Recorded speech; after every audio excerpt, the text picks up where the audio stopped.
নমস্কার। আজকে আমি আপনাদের কিছু প্রশ্নের উত্তর দেওয়ার চেষ্টা করব, যেগুলো আপনারা কখনো কখনো ইউটিউবের কমেন্ট সেকশনে জিজ্ঞেস করেছেন, কখনো বা আমাকে মেসেঞ্জারে জিজ্ঞেস করেন।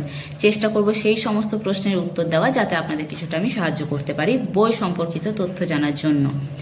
তো সেই রকম কিছু কমন প্রশ্ন হলো যে আমি বই কোথা থেকে কিনি, বা আমি বই কবে থেকে কিনছি, কতগুলো বই আছে, পুরনো বই কেন বেশি কিনি, কত দামে পাই, বা কিরকম দাম আমার কাছে নেয় পুরনো বইয়ের, সেই সম্পর্কিত কিছু প্রশ্ন আপনাদের আছে।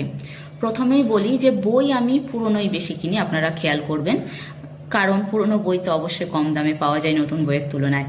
আর নতুন বই যে কিনি না একদম তা নয়, তবে চেষ্টা করি যে জুলাই আগস্ট মাস নাগাদ নতুন বই কিনতে, কেননা ওই সময় বিভিন্ন প্রকাশনী ছাড় চলে। তো চেষ্টা করি সারা বছর জুড়ে উইশলিস্ট তৈরি করা। যদি পুরনো বই পেয়ে যায় তাহলে তো খুবই ভালো, আর যদি সেগুলো না পাই সেক্ষেত্রে আমি তখন ওই জুলাই আগস্ট মাসে টার্গেট রাখি যে কেনার। আর পুরনো বই কেনার ক্ষেত্রে আমি যদি অনলাইনে কিনি, যদিও খুব কম কিনি, তবুও সেটা কেয়ার অফ ফুটপাতের বই বলে একটা গ্রুপ রয়েছে, এবং পুরনো বইয়ের সংগ্রহশালা বলে দুটি আর একটা গ্রুপ রয়েছে। এই দুটো গ্রুপের উপর নির্ভর করি। আপনারা ওখানে যদি কেনেন তাহলে আমি বলবো যে আপনারা কিন্তু সেলার চেক করে নেবেন। মানে ওখানে দেখবেন গ্রুপে জয়েন করলে, হয়তো অনেকেই জানেন, আর যারা জানেন না তাদের বলছি, আপনারা গ্রুপে জয়েন হওয়ার পর দেখবেন বিভিন্ন সেলার গ্রুপে অ্যাড দেয়। তো সেই অ্যাডে কিন্তু আপনার বইয়ের দাম, পোস্টাল চার্জ কত, এই সমস্ত লেখা থাকে। সেখানে কিন্তু আপনি সেলারকে চেক করে নেবেন, মানে সেলারের প্রোফাইল একবার অবশ্যই চেক করবেন যে সে আগে কাকে কাকে বিক্রি করেছে, বা তার প্রোফাইলটা ঠিকঠাক কিনা, মানে আপনার টাকাটা যেন মারা না যায়। তারপরে হচ্ছে যে তাছাড়া তো পুরনো বই এক জায়গায় আপনারা অবশ্যই পাবেন, সেটা হচ্ছে কলেজ স্ট্রিটে ক্যালকাটা ইউনিভার্সিটির গায়ে যে দোকানগুলো বসে, সেখানে দুষ্প্রাপ্য অনেক বইও পাওয়া যায়, তো সেখানে দেখতে পারেন।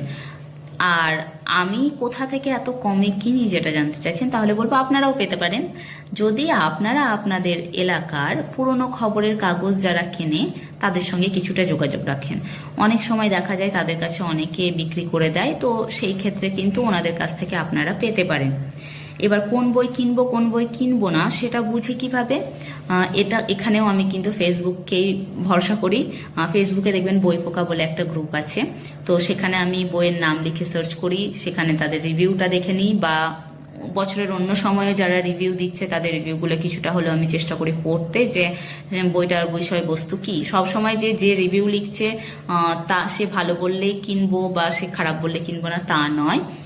আমি চেষ্টা করি যে বিষয়বস্তুটা পড়ে নিতে, এবং আমার পছন্দ মতো হলে আমি সেটা টার্গেট রাখি কেনার। এবার আমি বইগুলো সবগুলোই সংগ্রহে রাখি না, বিক্রি করে দিই, সেটা জানতে চাইছেন। আমি বলবো যে দেখুন, সব বই যে পড়তে গিয়ে পড়ার পর ভালো লাগে তা তো নয়, তো সেই ক্ষেত্রে কিছু বইয়ের মায়া ত্যাগ করে আমি সেটা দিয়ে দিই, কেননা ওই টাকাটাও আমার তখন নতুন কিছু বই কিনতে কাজে লেগে যায়।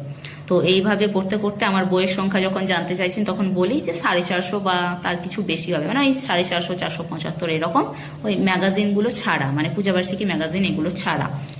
আর বই আমি কিনছি কবে থেকে, বই কিনছি মোটামুটি বছর 8-9 হবে। তার আগে আমার কোনো বইয়ের সংগ্রহ ছিল না, যা হয়েছে মোটামুটি 8-9 বছর থেকে, নিজে রোজগার করতে শেখার পর থেকে। তো এই হচ্ছে আপনাদের কিছু প্রশ্ন ছিল, আপনাদের প্রশ্নগুলোর উত্তর দেওয়ার চেষ্টা করলাম। আর যদি কোনো প্রশ্ন থাকে অবশ্যই কমেন্ট সেকশনে বলবেন, চেষ্টা করবো সেগুলোর উত্তর দেওয়ার। ধন্যবাদ।